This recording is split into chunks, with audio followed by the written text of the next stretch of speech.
오늘 시장에 뜨거운 관심을 받고 있는 종목 하나하나 뜯어보겠습니다. 먼저 롯데쇼핑은 보유하고 있는 롯데 하이마트의 지분으로 교환 사채를 발행한다는 소식이 긍정적으로 작용하면서 이거래일째 상승하고 있고요.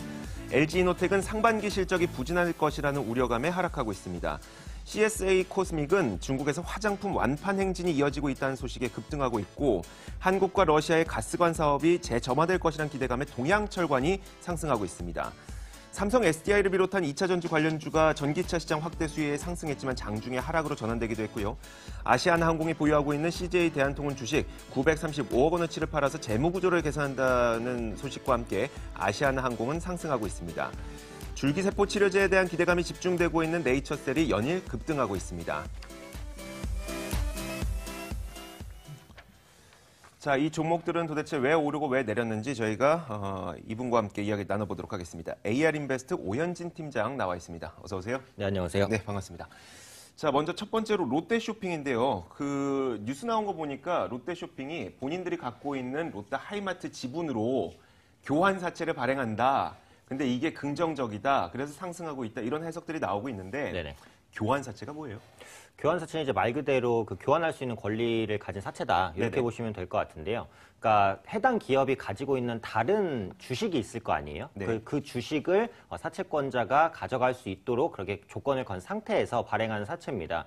그러니까 쉽게 말하면은 이제 롯데쇼핑이 이번에 롯데 하이마트 주식을 교환 사채에 해당하는 주식으로 이제 걸었잖아요. 그러니까 네. 사채권자는 일단은 그 교환 가액을 가져가게 돼요. 그러니까 롯데 하이마트의 교환 가액 같은 경우 85,840원입니다. 근데 지금 롯데 하이마트 주가가 7만 원대 근처에 있어요. 네네. 이게 만기가 5년인데 그 5년 안에 85,000원 이상으로 주가가 올라가게 되면 네. 사채권자가 85,000원을 주고 그 주식을 사서 차익을 얻을 수 있겠죠. 그런데 네. 이제 85,000원 밑으로 가게 되면 그걸 굳이 비싼 가격에 교환할 필요가 없습니다. 네네. 그렇게 네. 되게 되면 이제 교환을 하지 않고 만기 이자율을 받는 것이죠. 그러니까 실제로는 이제 기업 입장에서는 그 자금을 조달하게 됐을 때 나중에 만기 때 사채권자가 주식을 받고 싶으면 주식을 주면 되고 그러니까 돈이 나갈 일이 없어요. 그러니까 자금을 조달했을 때 기업 입장에서 부담이 없다라는 것이고 또 만기에 주식을 교환하지 않더라도 만기 이자율이 0.5%밖에 안 되니까 조금만 돈을 더 주면 되는 거거든요. 그렇다는 거고 투자자 입장에서는 주가가 크게 올라가면 내가 시세 차익을 많이 얻을 수 있고 올라가지 않더라도 적은 만기 이자율을 가져갈 수 있으니까 기업 입장에서도 그렇고 투자자 입장에서도 그렇고 유리한 조건을 가진 게 그냥 교환 사채다라고 보셔도 될 것 같습니다. 롯데쇼핑이요. 조금 더 궁금한 점이 있어서 롯데쇼핑이 만약에 새로 주식을 발행을 했어요. 네네. 그래서 자본금을 모으게 되면 투자자를 모으게 되면 네네. 사실 그 돈이 롯데쇼핑이 직접 쓸 수 있는 돈은 아니잖아요. 네네. 자본금으로 들어가니까. 네네. 근데 이 교환 사채라는 것을 이제 발행을 하게 되면 네네. 그 돈이 대출을 해준 거잖아요. 네네. 대출해 준 거면 그만큼 돈이 들어오는 건가요? 그렇죠. 들어오는 것이죠. 그리고 그 돈은 쓸 수 있는 돈이고. 그렇죠. 그래서 만기 때만 어쨌든 상환을 해주면 되는 것이고 네네. 만기 때 주식으로 바뀌게 되면 돈이 들어갈 일은 없는 겁니다. 주식만 네네. 빠져나가는 거니까요. 알겠습니다. 그러니까 자금 여력이 좀 높아졌다 이렇게 볼 수가 있는 거네요. 네, 맞습니다. 그래서 유동성 개선 기대감에 의해서 오늘 네네. 롯데쇼핑 주가가 올라간다라고 보시면 될 것 같아요. 그 돈으로 무엇을 할 것이냐가 더 중요하지 않겠습니까? 그게 앞으로의 주가 상승에 좀 영향을 미치게 될 것 같은데. 사실 그 돈으로 새로운 사업을 하겠다는 건 아닙니다. 네네. 그래서 운영 비용을 충당하겠다라는 건데 롯데쇼핑이 지금 자금 사정이 좋지는 않아요. 왜 좋지 않냐? 그동안 내수도 별로 안 좋았고 중국 사업에서의 성과도 없었고 네. 신동빈 회장 구속 이슈까지 있었고 그러다 보니까 돈을 버는 데 있어서 무리가 좀 생겼습니다. 네네. 근데 이번 자금 조달로 인해서 3천억 정도의 유동장을 확보하게 되니까 일단 자금의 숨통이 트였다. 그런 관점에서 반등한다라고 보시면 될 것 같고요. 한 가지 이슈가 더 있어요. 이게 중국에서 철수한다라는 얘기가 있잖아요. 네네. 그래서 중국에서 100개가 넘는 롯데마트를 매각한다고 했는데 물론 이제는 사드 리스크가 조금 더 해소될 수도 있으니까 네. 조금 버티면 실적이 나아질지도 모르겠습니다만 어쨌든 지금까지 손실이 너무 컸어요. 조 단위 이상의 손실을 보다 보니까 그 부분을 털어내는 것도 불확실성 해소 측면에서는 투자자들이 조금 더 롯데쇼핑의 주가를 긍정적으로 볼 수 있게 만든 이슈다 이렇게 생각하고 있습니다. 마트는 운영을 못하고 있는데 거기에 소속되어 있었던 중국인 근로자들에게 또 임금은 좀 일정 부분 줬어야 되거든요. 그러다 보니까 계속 손실이 입고 있었던 그런 구간에서 이제 그걸 다 정리하게 된다면 그런 비용은 안 나갈 테니까요. 그것도 좋고 네네. 또 이제 운영 자금이 부족했었는데 이제 교환 사채라는 걸 만들어서 이제 대출을 해줬으니까 돈을 빌렸다. 네네. 그 돈으로 좀 운영 자금으로 운영해보겠다. 네네. 이것도 좋은 거고. 그렇습니다. 주가를 좋아요 좋아요 의견을 주실 건가요, 그러면? 네, 그래서 좋아요 의견을 드릴 수 있을 것 같고요. 뭐 차트도 잠깐 보시면요. 네네. 지금 전고점을 딱 돌려냈으면 좋겠는데 오늘 시장이 약간 지지부진하면서 전고점에 조금 걸렸습니다. 그래서 기술적으로는 다음 주에 아마 23만 원 밑으로 좀 내릴 것 같긴 해요. 근데 워낙에 이게 낙폭이 좀 컸었고 그리고 이마트나 신세계와의 주가도 너무 많이 벌어졌기 때문에 지금 저가 매수가 조금 더 들어오면서 상방 쪽을 기대할 수 있지 않을까 생각합니다. 네, 알겠습니다. 이어서 LG이노텍 보도록 하겠습니다. LG이노텍이 상반기 실적이 부진하다는 그 이야기가 나오면서 오늘 시장에서도 사실 좋지 못하고요. 최근에 좀 좋지 못한 모습을 나타내고 있는데 자, LG이노텍이 지금 좋지 못한 것에 대해서 어떻게 생각하고 계신지 좀 들어볼까요? 네, 그래서 사실 좀 예정된 이슈였어요. 네네. 그러니까 상반기에 실적이 좀 부진할 수밖에 없다라는 부분인데 LG이노텍이 애플 관련주지 않습니까? 네. 그래서 애플의 카메라 모듈이든 기판이든 많이 공급을 하고 있어요. 근데 지금 애플의 아이폰이 잘 안 팔린다라는 이슈가 있었기 때문에 사실 상반기 실적이 좋은 것이 이상하죠. 그래서 뭐 새로울 건 없습니다만 그래도 네. 리포트적으로 상반기 실적이 안 좋다 이러다 보니까 이제 매물이 좀 나오는 것이다라고 보시면 될 것 같은데요. 저는 충분히 빠르면 2분기, 늦어도 3분기에는 실적이 개선될 것으로 봅니다. 일단 기대 요인도 충분히 많다라고 생각을 하거든요. 그러니까 기본적으로 그 3D 센싱 모듈에 대한 기대감이 가장 큰데 3D 카메라예요. 그러니까 이게 이제 스마트폰에 적용이 되게 되면 그 카메라로 뭐 어떤 일정 치수를 재거나 아니면 네. 그 카메라로 나를 찍어서 가상으로 옷을 입혀보거나 그래서 활용 범위가 무궁무진하거든요. 그래서 앞으로 플래그십 스마트폰에 3D 센싱 모듈이 적용이 된다면 카메라 부분의 수익성이 정말 대폭 개선될 수 있다라고 보고 또 전장 사업 부분도 그 LG이노텍이 최근에 좀 공을 많이 들이고 있어요. 네네. 그동안 LG전자가 전장 사업 기대감으로 많이 올랐기 때문에 LG이노텍도 이런 부분에 있어서는 반등할 수 있다고 봅니다. 그래서 1분기 실적이 부진한 거 어쩔 수 없지만 그 이유는 괜찮고 또 지금 주가 충분히 낮은 수준이기 때문에 뭐 지금의 충격은 그렇게 오래 가지 않지 않을까 생각합니다. 전기 자동차가 정말 상용화가 된다면 그 전기 자동차가 앞에 장애물이 있는지를 봐야 되니까 그 보는 데는 또 카메라 모듈이 또 많이 쓰이니까요. 그런 것들이 이제 나중에 수혜가 될 수도 있다라는 이야기네요. 네네. 그렇다면 좀 짧게 볼게요. 내일 주가 전망, 그러니까 다음 주 월요일이죠. 다음 주 월요일 주가 전망은 어떻게 보고 계세요? 다음 주 월요일은 이제 떨어질 가능성이 높죠. 일단 네네. 지금 밑꼬리도 안 달리고 깨끗한 음봉이기 때문에 아, 네. 다음 주 월요일까지는 일단 12만 원대까지는 조정이 올 것 같아요. 근데 네. 그 이후에 좀 반등을 시도할 수 있다라고 생각을 합니다. 알겠습니다. 그렇다면 저희가 세 가지 선택권 드리고 있죠. 어떤 거 선택하시겠어요? 네, 다음 주 월요일만 보면은 사실 나빠요인데 그 정도까지 짧게 보진 않고 네네. 그래도 한 몇 주 정도까지 보면 좋아요 드릴 수 있을 것 같습니다. 그렇다면 다음 주쯤에 좀 조정이 나왔을 때 그때 한번 사보는 것도 네. 괜찮겠네요. 알겠습니다. 자, 이어서 CSA 코스믹입니다. 사실 저는 그 익숙한 기업이 아니에요. 어떤 기업인지랑 오늘은 왜 이 그 기업이 주가가 잘 올라갔는지 간단하게 설명해 주시겠어요? 네, CSA 코스믹 같은 경우에 이제 기존의 그 건자재 회사였습니다. 원래는. 건축자재. 네, 그래서 지금도 건자재 사업을 영위를 하고는 있어요. 네네. 근데 2015년에 화장품 사업을 신규 사업으로 편입을 하면서 지금은 완전히 화장품주처럼 바뀌어서 움직이고 있다라고 보시면 될 것 같고요. 유통 브랜드 중에 그 조성아 뷰티라는 브랜드가 있습니다. 그래서 네. 그 사업이 중국에서 호조를 보이고 있다라는 부분이죠. 그래서 면세점과 중국 내 매출액이 짧은 시간 내에 한 15억까지 달성을 하면서 올해 실적 개선에 대한 기대감을 높이고 있다라고 보시면 될 것 같아요. 특히 이 기업이 지금까지 좀 적자를 봤습니다. 근데 올해 같은 경우 흑자 전환 가능성이 굉장히 높아졌다라고 보고 있거든요. 보통 주가가 강하게 반등할 때는 적자에서 흑자로 전환될 때, 요 초입 구간, 이때 이제 주가가 모멘텀을 많이 받습니다. 그래서 네. 그런 관점에서 지금의 급등이 설명된다라고 보시면 될 것 같고요. 저는 국내 화장품주에 대해서는 일단 긍정적인 관점을 가지고 있습니다. 어쨌든 양회 그리고 뭐 미북 정상회담이라든지 이런 부분 때문에 아마 중국 관계가 지금보다는 분명히 개선될 것 같아요. 그리고 작년에 화장품주 실적이 너무 안 좋았으니까 그에 따른 기저효과도 분명히 있을 것 같습니다. 그래서 화장품주는 전체적으로 긍정적인 관점인데 다만 이 종목은 거의 한 달 동안 주가가 2배 이상 뛰었어요. 네. 그러니까 보유하고 계신 분들은 뭐 가져간다고 하더라도 당연히 신규적인 진입은 어렵겠죠. 그래서 내가 화장품주를 잡고 싶다라고 하시면 지금 반등폭이 아직은 크지 않았던 뭐 아모레퍼시픽이나 LG생활건강 다른 종목을 보시는 게 낫지 뭐 이런 종목을 신규로 뛰어들 수는 없다라고 생각합니다. 업종은 좋으나 실적이 적재해서 흑자로 반전이 되면서 너무 투자 심리가 크게 몰렸던 점이 있다라는 네네. 말씀이시네요. 알겠습니다.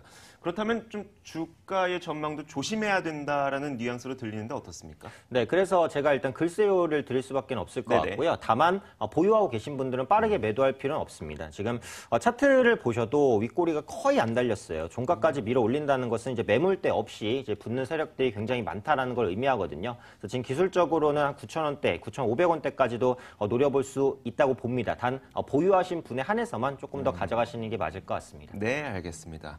자, 한 종목 더 볼게요. 동양철관인데요. 한국과 러시아 사이에 가스관 사업이 다시 이루어지지 않을까에 대한 기대감이 있습니다. 근데 러시아랑 한국 사이에 북한이 그동안 존재하다 보니까 그 가스관이 연결이 되려면 북한과 좀 우리가 관계가 좋아져야 되거든요. 근데 이 북한과의 관계가 좋아지니까 이 기대감이 또 살아나고 있는 것 같네요. 그렇죠. 이 가스관 얘기가 사실 하루 이틀 나온 게 아니에요. 네네. 뭐 잊을만 하면은 이제 한 번씩 나오는 그러니까요. 이슈고, 이 가스관 사업이 원래 10년 전부터 진행이 되다가 몇 년 전에 북한 리스크가 커지면서 아예 중단이 됐었습니다. 네. 그래서 지금 재개될 수 있을 것이다라는 기대감이 커지는데 재개될 어떤 움직임도 없어요. 그냥 이거 완전한 단순 기대감입니다. 그래서 앞으로 뭐 러시아와 가스관 사업이 어떻게 진행이 될지 그것도 몰라요. 그래서 지금은 그냥 테마주로서 움직이는 것이고, 이게 지금 남북 경협주로 분류가 되어 있다 보니까 그래서 북미 관계 그리고 남북 관계 개선에 대한 기대감이 반영되는 것, 그거 이상의 의미는 전혀 없다라고 보시면 됩니다. 그리고 동양철관이 이제 기존에 그렇게 돈을 벌고 있는 회사냐? 그렇지도 않아요. 실적도 적자를 좀 보여주고 있고요. 이 영위하고 있는 특수학금이나 강관이라는 게 성장성을 그렇게 많이 가져가냐? 그렇지도 않습니다. 그리고 이게 뭐 테마주의 대부분의 특성인데, 이 종목도 보시면 시가총액이 한 1,000억 정도밖에는 안 돼요. 그러니까 아주 이제 작은 세력에도 이제 크게 주가가 급등하고 급락할 수 있다라는 겁니다. 그래서 개인 투자자분들이 이런 종목을 매매하셔서 수익을 보시기는 좀 어려울 것이다 이렇게 생각하고 있습니다. 하긴 북한이 우리나라에게 전화 한 통 열어준 것도 지금 10년 넘게 걸렸죠. 근데 가스관을 열어주겠습니까? 참, 알겠습니다. 자, 그렇다면은 이제 주가 전망을 한번 해볼게요. 일단 오늘의 급등은 워낙 유통 주식 수가 적다 보니까 가능은 하는 그런 논리인 것 같긴 한데 앞으로는 어떨까요? 일단은 지금 위치에서는 다음 주엔 좀 쉬어가지 않을까 하는 생각을 가지고 있습니다. 이게 네. 기술적으로 봤을 때 지지받을 구간에서 지지받은 건 좋은데 오늘 윗꼬리가 많이 달렸어요. 이게 매물대가 한 1,200원대에서는 매물대가 굉장히 많거든요. 그래서 이 부분에 대한 소화를 조금 더 거쳐야 그때 이제 재반등을 하던 그렇지 않더니 결정 날 것 같습니다. 보유하고 계신 분들도 일단은 물량을 좀 줄이시는 게 맞지 않을까. 그래서 글쎄요를 역시 뭐 드릴 수밖에 없을 것 같습니다. 네. 자, 저희가 4가지 종목 얘기해봤는데 그 가운데 내일장, 그러니까 다음 주 월요일장 탑픽을 한번 골라보도록 하죠. 어떤 것 선택하시겠어요? 네, 그래서 제가 좋아요를 드린 것 중에는 롯데쇼핑을 한번 네네. 말씀을 드리도록 하겠습니다. 낙폭 과대에 따라서 저가 매수 들어올 것 같고요. 최근에 내수주의 분위기가 약간 바뀌는 것 같기 때문에 저가 매수가 네. 들어오면 조금 더 상승하지 않을까 이렇게 판단하고 있습니다. 자, 오늘 장 마감까지 이제 1분 30초 정도 남았죠. 동시효과 분위기 보고 돌아오도록 하겠습니다.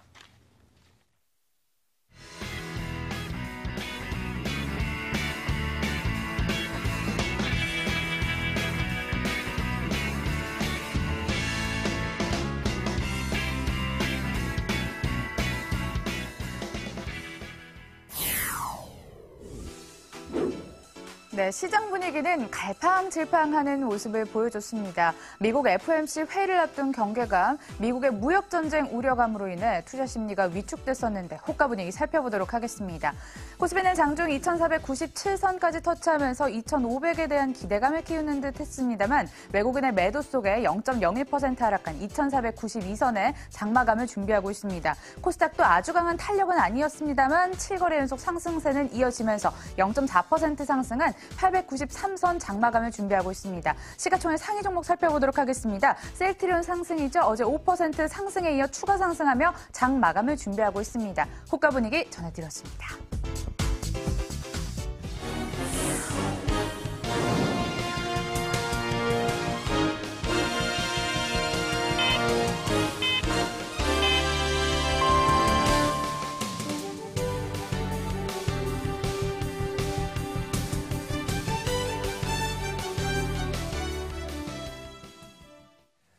자, 3월 16일이자 한 주간의 마지막 거래일이 모두 다 완료가 됐습니다. 일단 이번 주에는 주 초반에는 상당히 좋은 시장의 흐름이 보이다가 장 후반으로 가면 갈수록 이제 또 미국의 FOMC도 다가오고 있고 미국의 무역 분쟁도 계속 우려감이 커지고 있다 보니까 이제 시장이 방향성을 잡지 못하는 그런 현상이 나타났었는데 그래도 점차 지수 때는 높여가고 있는 그런 모습입니다. 오늘은 어디에서 마감이 됐는지 지수의 마감 종가부터 확인하도록 하겠습니다. 자, 먼저 오늘 코스피 시장과 코스닥 시장의 마감 종가를 살펴보면요. 코스피 시장은 이 장중에 상승과 하락을 반복하는 모습이었는데 결국은 이 강보합권에서 마무리가 됐습니다. 0.06% 오르면서 2,493.97 기록했습니다. 코스닥 시장은 0.45% 오르면서 894.45에 마쳤고요. 이어서 수급 상황도 살펴보도록 하겠습니다. 사실 오늘 그 주요 수급 주체들이 상당히 혼란스러운 모습이었습니다. 특히 그 코스피 시장에서 기관은 장중에 매수세를 보여주기도 하다가 결국은 매도로 돌아섰네요. 기관의 매도 물량이 112억 원 정도를 기록했고요. 외국인은 193억 원의 매도 우위를 기록했습니다. 자, 이어서 코스닥 시장도 한번 살펴보면요. 코스닥 시장에서는 서로 엇갈린 모습이었습니다. 외국인의 매수 물량이 373억 원 정도, 기관의 매도 물량이 505억 원 정도를 기록했습니다. 시장 선물 시장을 살펴보면 코스피 시장에서 외국인들이 2,900계약 정도 매도 우위를 기록하면서 오늘 장을 마쳤습니다. 자, 이어서 업종별로 살펴보도록 하겠습니다. 먼저 코스피 시장에서 이 상승의 발목을 잡았던 업종을 한번 살펴보면요. 먼저 운수창고 업종이 0.7% 정도 하락했습니다. 현대글로비스와 같은 자동차 운송 업종뿐만 아니라 페노션 같은 해운 운송 업종의 기업이 주가가 밀려나면서 이런 현상이 발생을 했었고요.